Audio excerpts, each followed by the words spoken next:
안녕하십니까. 코로나19 백신 치료제 개발 범정부위원회 사무국장, 보건복지부 보건산업정책국장 이민택입니다. 그동안 정부가 코로나19 백신 확보를 어떻게 추진을 해왔고 현재 어떤 상황으로 진행이 되고 있는지에 대한 부분을 정부 대표 좀 말씀을 좀 드리고, 그 다음에 확보된 백신을 어떻게 접종할지 여부에 대해서는 우리 질병관리청에서 백신 접종 계획에 대해서는 보고를 드리도록 하겠습니다. 자료를 가지고 상세하게 설명을 드리겠습니다. 그동안에 여러 보도 채널을 통해서 보도된 부분들이 있는데 실제 진행되는 상황하고 다르게 보도된 부분들이 굉장히 많이 있었습니다.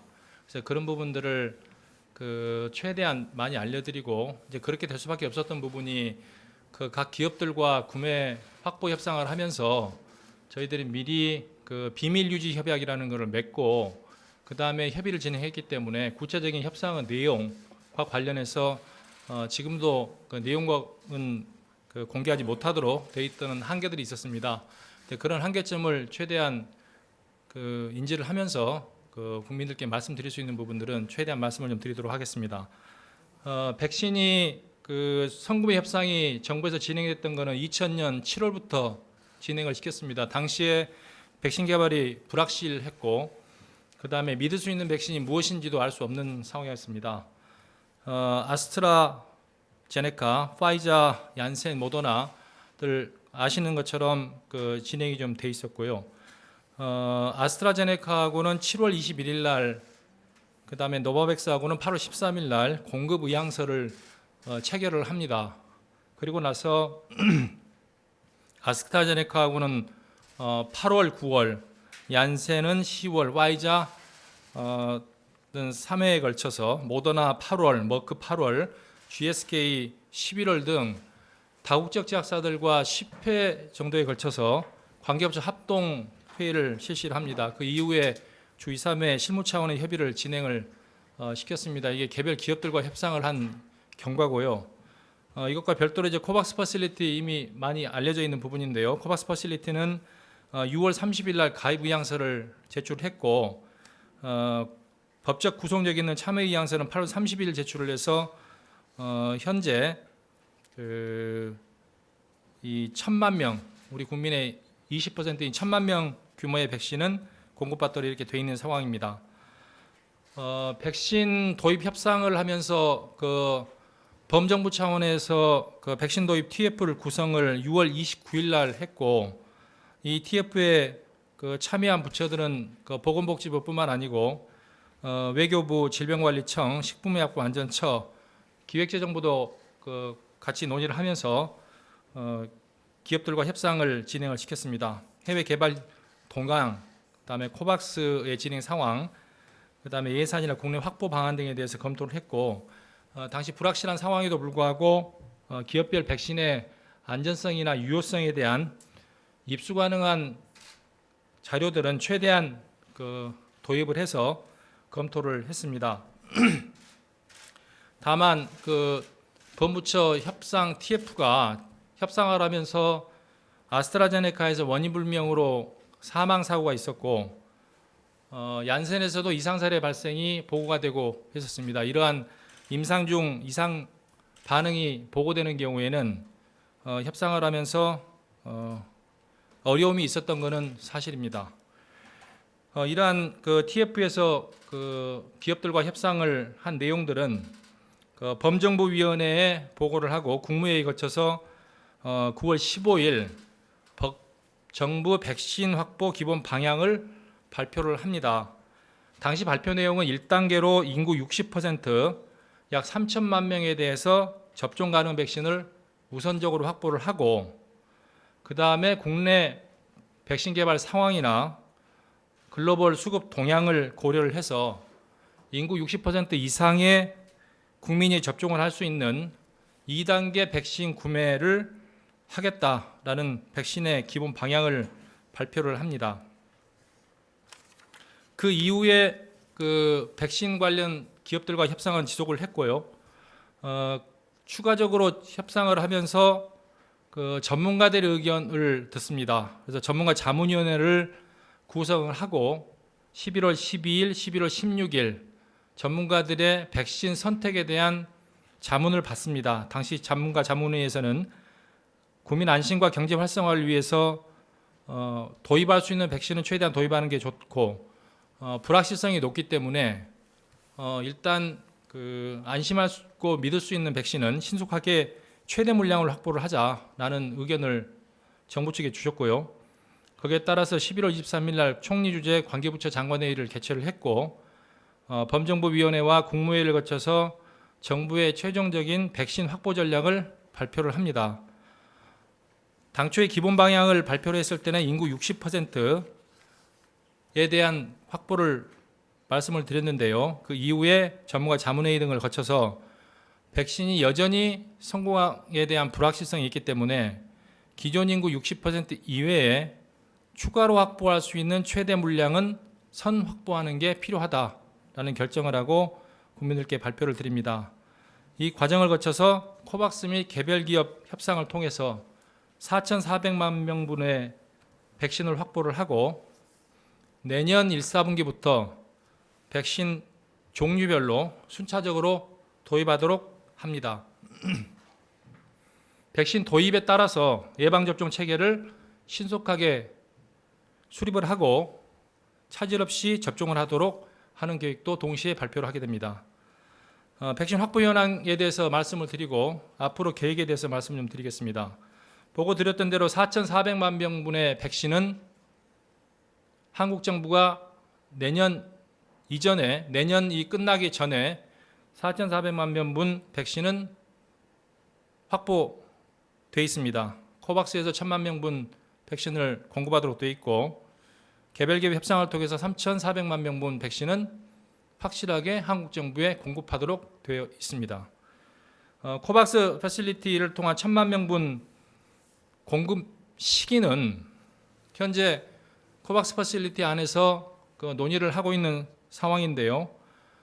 1차 공개를 했고 1차 공개 때는 3가지 백신을 제안을 받았습니다.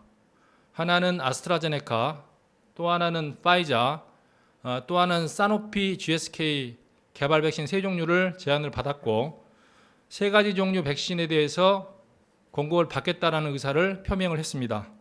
거기에 따라서 공급 시기에 대해서 논의를 하고 있고 현재 코박스와는 내년 1, 4분기에 도입이 될 수 있는 방안에 대해서 코박스 집행부와 회의를 가지고 있습니다. 다음 주에도 코박스 대표와 우리 관계부처 합동 팀이 백신 공급 시기와 관련한 협의를 가지도록 예정이 되어 있습니다.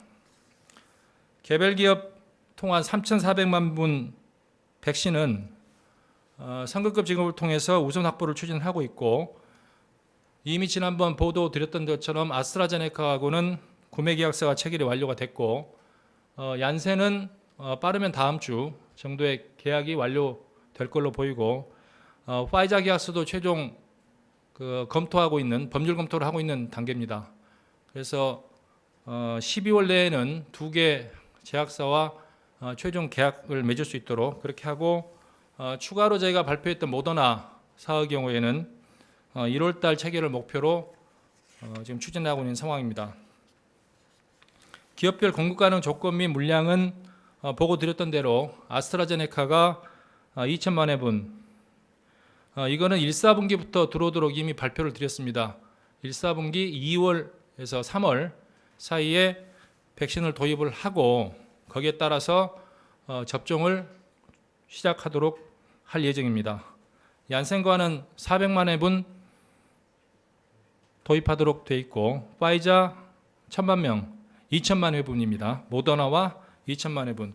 모더나와는 현재 공급 확약을 받은 거는 2천만 회분 받았고 추가적인 물량 확보에 대해서는 기업과 협의를 하고 긍정적인 방향에서 추가 확보 부분은 논의가 되고 있습니다. 이를 위한 재원은 최대 4,400만 명분에 대한 선구매 예산은 확보가 되어 있고 구매 비용이 지금 1조 3천억 정도가 추정이 되고 기정 예산 및 21년도 예비비를 통해서 조달하도록 정부 내부에 계획이 세워 있는 부분입니다. 앞으로 이제 구매 약관 체결하고 계약 관련한 부분들은 후속 조치를 조속하게 진행을 하고요. 도입 백신 관련한 허가 부분은 허가나 그 긴급 사용 승인 부분은 우리 식약처와 질병관리청에서 같이 협의를 통해서 결정해서 백신이 도입되면 신속하게 접종이 실시되도록 준비를 하고 있는 상황입니다. 이를 위해서 질병관리청에 같이 코로나19 예방접종 대응 추진단을 구성해서 운영할 계획입니다. 그동안에 언론에서 보도됐던 주요 쟁점들에 대해서 간략하게 정확한 팩트가 뭔지에 대해서 말씀을 좀 드리도록 하겠습니다. 백신 도입 시기가 언제냐, 구체적인 계획이 언제냐라는 부분입니다. 보고 드렸던 대로 우리나라의 백신은 1사분기 2월, 3월 중에 아스트라제네카 백신부터 들어옵니다. 잘 아시는 것처럼 SK 바이오사이언스에서 메이드 인 코리아 백신이 내년 2월, 3월경에 도입이 되고 여기에 따라서 계획에 따라서 접종을 시키도록 준비를 하고 있는 상황입니다. 추가적으로 공급 시기나 공급 가격, 공급 일정 부분은 지금 먼저 말씀드렸던 기업 간의 비밀 유지 협약에 따라서 가격이나 일정이나 시기 등은 구체적으로 공개를 하지 못하도록 되어 있습니다. 그래서 그 부분은 추후에 공급이 되면 다시 말씀을 드리고 접종 계획에 따라서 접종을 시킬 예정으로 있습니다. 백신 도입이 늦은 거 아니냐? 이제 다른 미국이나 영국이 지금 백신 접종을 시작을 했고 다른 국가들도 백신 접종을 시작을 합니다. 당초에 저희가 7월 달부터 성구매 협상을 하면서 가장 어려움에 처했던 부분이 물건이 없고 그 다음에 안전성 유효성과 관련된 자료가 없고 이제 이런 상황에서 계약을 체결해야 되는 역사상 전무후무한 상황들이 있었습니다. 이제 그런 상황에서 최대한 우리 국민들의 건강을 담보해야 되는 그 전제하에서 가장 안전하고 가장 믿을 수 있는 백신을 자료를 통해서 검증을 하고 도입하자라는 그 원칙을 충실히 지키는 과정에서 협상이 됐었고요. 그런 협상의 결과 지금 계약을 추진하고 있는 상황입니다. 그동안에 아스트라제네카나 얀센 등 심각한 부작용으로 사망사고까지 있었던 이제 그런 상황에서 이 백신을 사와야 되느냐 말아야 되느냐라는 부분이 협상 TF에서 굉장히 논쟁이 많았었고요. 그런 부분들에 대한 것들을 극복을 하고 가장 우선해야 될 부분이 국민들을 코로나로부터 지켜야 된다라는 부분, 또 안전하고 믿을 수 있는 백신을 통해서 지켜야 된다라는 그런 가치가 있었습니다. 이제 그걸 통해서 자료를 검증하는 과정이 많이 길게 됐고요. 현재 지금 계약을 한 이후에도 추가 공급 물량이나 공급 시기와 관련해서는 개별 기업과 최대한 협상을 통해서 빠른 시일 내에 도입될 수 있도록 지금 각 다양한 채널을 지금 가동하고 있는 상황입니다. 그 다음에 외국은 몇 배나 많은 백신을 가지고 성구매를 했는데 한국은 4,400만이면 인구보다 적은 물량인데 되겠느냐라는 지적들을 많이 받습니다. 외국이 지금 2배, 6배 이렇게 이야기하는 부분은 성구매하겠다라는 이야기입니다. 실제 그게 구매로 연결되는 물량이 아닙니다. 그리고 말씀드렸던 것처럼 그 국가에 공급되는 백신의 양은 공개하지 않습니다. 그래서 그 실제 인구의 몇 배수 되는 백신이 실제 구매로 연결되는 여부는 다시 검증하는 절차가 필요한 부분이 있습니다. 다만 하나 말씀드릴 부분은 우리가 4,400만 병분 백신을 구입하도록 한 부분은 그동안 검증 절차를 제한된 자료 안에서 최대한 거쳤기 때문에 성공 가능성이 높은 백신이라고 믿습니다. 그래서 4,400만 우리 인구보다 작더라도 접종을 통해서 집단 면역을 형성을 하고 코로나로부터 지킬 수 있는 그런 충분한 양이라고는 생각을 합니다. 다만 추가적인 백신 확보 물량은 확보 노력은 현재도 지속이 되고 있고 오늘 아침에도 백신 확보 관련한 회의를 하고 왔습니다. 그동안에 발표했던 기업 이외에 추가적 기업들과 협상을 또 하고 있고 백신 공급 시기를 또 당기는 노력도 하고 있는 상황입니다. 미국 행정명령으로 인해서 한국으로 백신 공급이 차질이 많이 발생할 것 같다라는 보도가 많이 있었습니다. 아닙니다. 행정명령을 통해서 현재까지 저희가 확인한 바로는 파이자나 아스트라제네카나 얀센이나 모두 행정명령과 무관하게 백신을 공급하겠다는 의사를 현재까지 밝혔습니다. 그래서 행정명령을 통해서 한국에 도입되는 백신에 차질이 있겠다라는 보도는 맞지 않습니다. 다섯 번째, 백신 구매를 위한 예산 충분히 확보되어 있는가라는 질문이 있었는데요. 이거는 말씀드렸던 대로 현재 예산이 편성이 되어 있고 부족한 부분은 예비비를 통해서 조달할 수 있도록 그렇게 하고 있는 상황입니다. 그 다음에 아스트라제네카 하나만 왜 사냐라는 부분은 설명이 됐을 걸로 보이는데요. 아스트라제네카가 백신 개발사 중에서 가장 먼저 개발을 했습니다. 거기에 따라서 계약도 가장 먼저 계약 절차를 진행을 했고요. 그래서 가장 먼저 개발한 백신을 가장 먼저 협상을 통해서 계약을 한 거고요. 그 뒤에 개발사들 믿을 수 있는, 상대적으로 믿을 수 있는 백신에 대한 계약 절차는 지속적으로 되고 있는 상황입니다. 그래서 아스트라제네카 하나만 하는 건 아니다라는 거 말씀을 드리고요. 코로나19 백신 효과가 짧다라는 말씀을 주시는데 이거는 아직 검증되지 않은 부분입니다. 짧은 백신도 있고 긴 백신도 있을 수 있습니다. 그래서 이거는 임상 결과를 추가적으로 보고 추적 관리를 해봐야지 명확하게 나타날 수 있는 부분이라고 생각을 합니다. 아스트라제네카 FDA 승인이 늦어져서 위험한 거 아니냐라는 부분이 있는데요. 영국, 유럽 등에서도 현재 아스트라제네카에 대한 서류 심사가 지금 진행이 되고 있고 유력한 의학 전문지 란셋에서 과학자들에 대한 평가를 거쳐서 독립적인 평가를 거쳐서 안전성이 확인이 되고 문제가 없는 백신이다라는 부분들은 발표를 한 적이 있습니다. 그리고 FDA도 지금 아스트라제네카 백신에 대한 심사를 진행을 하는 걸로 알고 있습니다. 특히 아스트라제네카 백신은 전 세계적으로 가장 많은 선택을 받은 백신이고 선구매 및 선진국에서도 상당 물량 선구매한 것으로 지금 밝혀지고 있습니다. 언론을 통해서 밝혀지고 있습니다. 아스트라제네카 백신이 FDA 승인이 늦어지면 한국에서 식약처 승인을 안 하는 거 아니냐라는 보도들도 있었습니다. 한국 식약처는 식약처 독자적인 승인권과 심사권이 있습니다. 한국 FDA, 미국 FDA나 유럽 EMA 승인은 한국 식약처가 심사하는데 부담을 줄여주고 참고요인은 되지만 별도로 독자적인 승인권을 가지고 있기 때문에 FDA 승인이 안 되면 식약처 승인이 안 할 거다라는 보도는 맞는 보도가 아닙니다.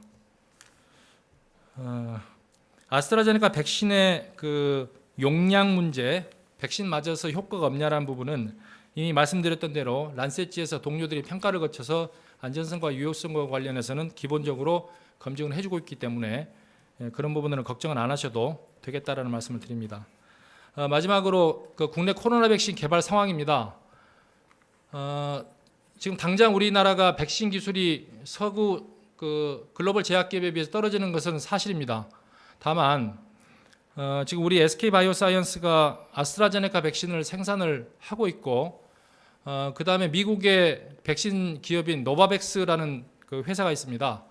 노바백스 회사와는 백신을 공동 개발을 하고 있습니다.